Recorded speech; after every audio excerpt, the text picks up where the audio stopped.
Open டாக்னு கொடுத்துட்டீங்க. உங்க so Ramasamy எழுதுனதை தான் எங்க ராமசாமி பெரியார் எழுதுனதா சொல்லி சீமான் பேசிட்டு இருக்கா அப்படிங்கிறத நீங்களே ஒத்துக்கிட்டீங்க. சீமான் யாருன்னு தெரியுமா? அவன் குரு சிஷியன் கிடையாது, குருவையே மிஞ்சி பாடுற சிஷியன். அவன் உங்க ஆபீஸ்க்கு வர சொல்லி கையை கால அமர்த்தி விட சொல்லி அவனுக்கு இதெல்லாம் தாண்டா உன் ப்ராஜெக்ட்னு சொல்லி அவனுக்கு பணத்தை கொடுத்து ப்ராப்பர்ட்டி கொடுத்து ஒரு கட்சியோட பேரவே வாங்கி கொடுத்து இந்த மாதிரியான அவதூறு பரப்புறதுக்கு மாசம் மாசம் அமௌண்ட்டையும் அள்ளி கொடுத்து வளர்த்து விட்டு இருக்கீங்களே ஒரு செல்ல பிராணி உங்க செல்லா குட்டி சீமான் நாய்.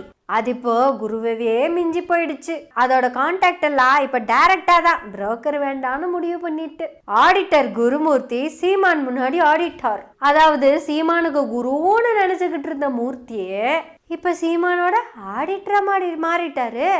அந்த அளவுக்கு இந்த சீமானோட ப்ராப்பர்ட்டி அது இதுன்னு எல்லாம்